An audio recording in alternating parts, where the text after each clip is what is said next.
Well, I am just starting my hike out to Clinton Lake in Woodridge Park. I'm just getting going. I'm not sure actually how far it is, but they have these what they call primitive camping, which is basically free camping or scramble camping, where you just kind of go and set up a camp wherever you can. And I think they have some little sites supposedly along the lake with a fire pit and wind walls and that kind of thing. So I'm not sure how long it'll take me to get there, but I'm en route now. Well, I've made it down to the lake area. The only problem is I might have been a little late to the punch because there's first two sites along the lake were already taken by a few other people. They look pretty nice. So I'm on the west side of the lake heading north, and there's quite a bit of reserve park left to go. So I have high hopes for finding a decent spot to camp.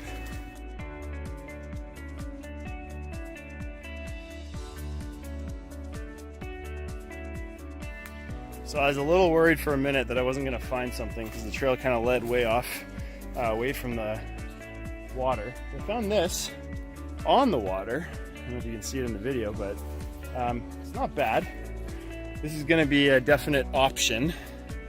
Pretty nice. A little indirect view of the water. It's probably another 50 or 60 yards right to the water. So I'm going to keep going. This is apparently camp number 11. So, see what I can find as I keep going.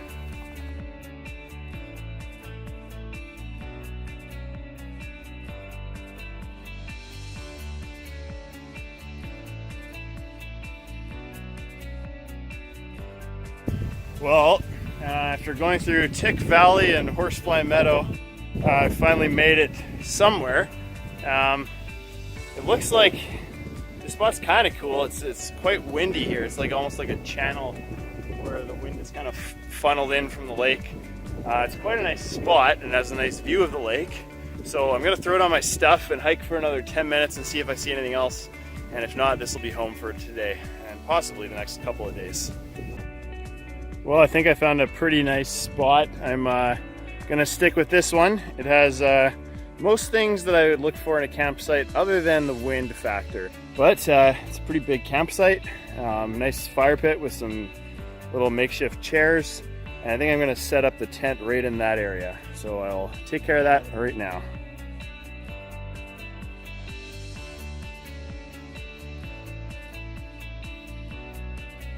And I'm just heading down with my pots to have a water fill up from the lake here. So I've been told that the water is not drinkable. So I've got these little tablet things that are supposed to purify the water. So I'm gonna use those and, or maybe just boil it, I'm not really sure. But it looks pretty nice. There's maybe not the cleanest, but a little cloudy. There's this little rock beach. Well, it is morning time. It's about 7:30 and I'm just making some water, boiling some water so I can make my hash browns, eggs, and a coffee. Alright, so my eggs and onions are up first, and I've got a pack of hash browns and peppers waiting to go. Water's been boiling for a couple minutes now, so it should be okay. So time to eat. Okay, morning swim / shower, and I'm headed back to the site. So this is a kind of a unique camping trip because I'm not going to actually be camping for the 4 days. Well, I'm camping, but I'm going to be driving into town every day. So today I'm going in for ComicCon. Tomorrow I'm heading in for the Renaissance Festival in Smallville. And Monday it's back to the warehouse to check on things there. And then Tuesday I'm out of here. So 4 days, but I'm gonna spend most of the days actually not out here. Too bad, because it's pretty beautiful.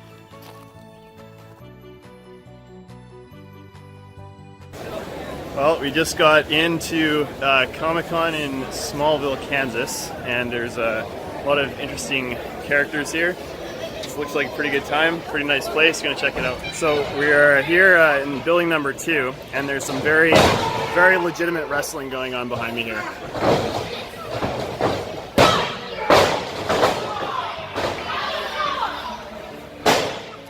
stuff. So now we're in room 3, and the main feature of room 3 appears to be this giant dragon. Pretty sweet. Apparently you can touch any part of it except for the head.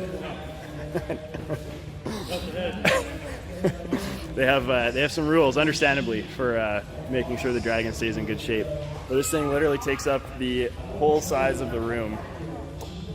And I haven't checked if it is anatomically correct or not, but I don't know if I would recognize that in a dragon anyway.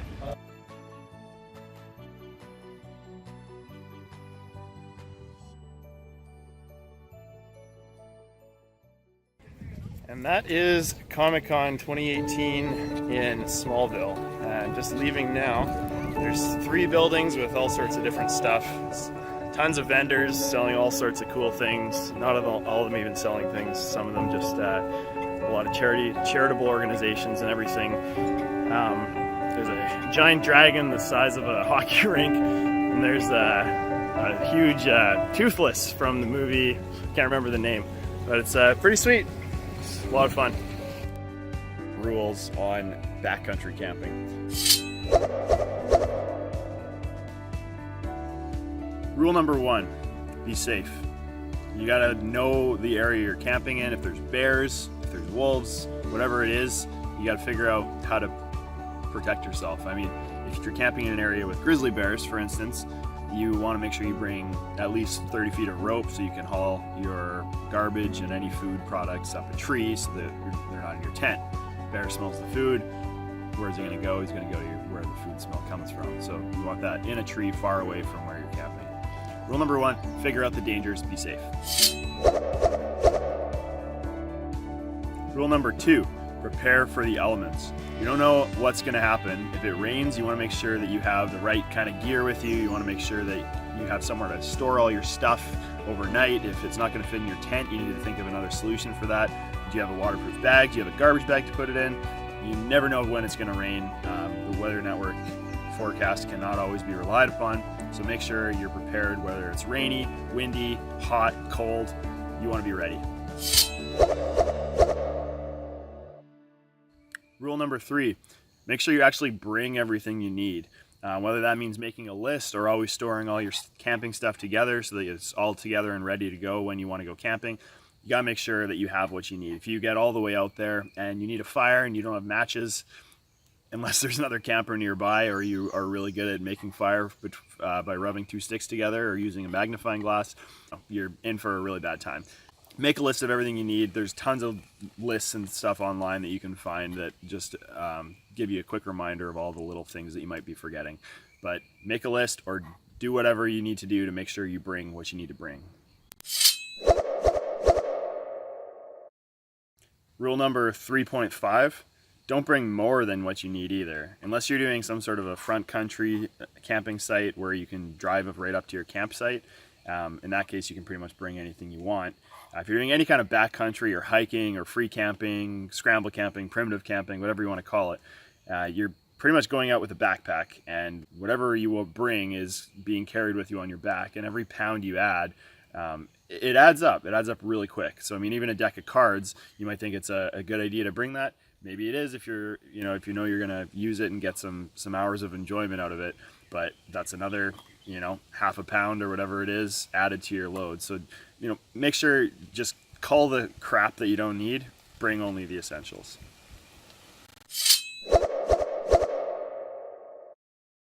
Rule number 4, and probably one of the most important ones, is to leave no trace. You're camping out in nature, you need to respect nature. That means every piece of garbage that you create, you want to bag it up and make sure you bring it back with you. Burn whatever you can. Don't be burning plastics and things that are going to kill our ozone layer.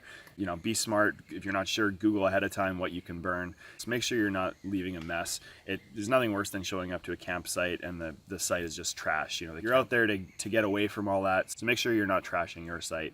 Clean up after yourself. That's rule number 4. Rule number 5, you're in nature, it's going to happen, nature's going to call, you're going to have to go. Number 1, you can pretty much go wherever you want. You're in the woods, it doesn't matter. For number 2, really just be respectful. Think, where would you want other people to do their business?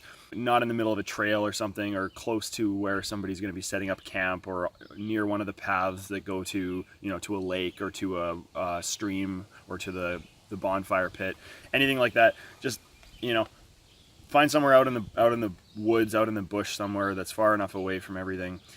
If it's too mosquito infested or ticks or whatever and you can't get out there, poop on a rock and then throw the rock into the woods.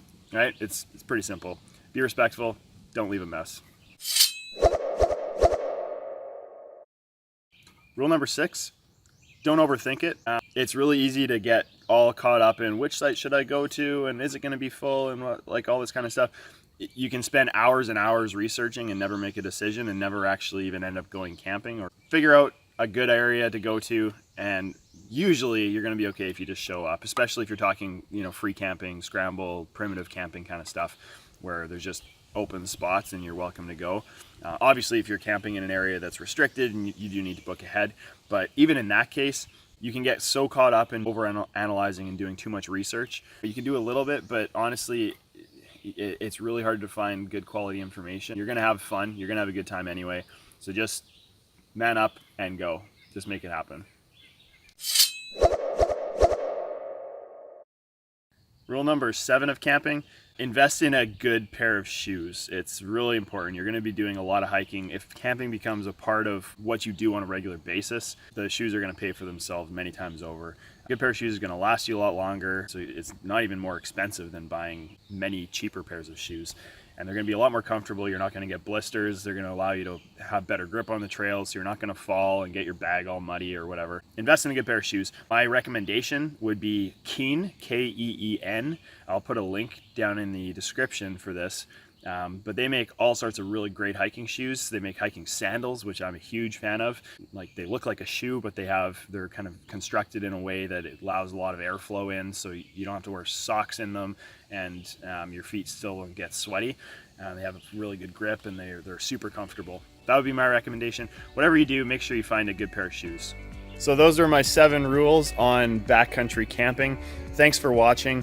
Please, if you have any rules of your own that you want to add, or if you disagree with one of the rules that I had, feel free to say so in the comments below. If you are looking for camping equipment, we sell a lot of this on our website, swordsofmight.com, and I'll be reviewing several of those later on in this video.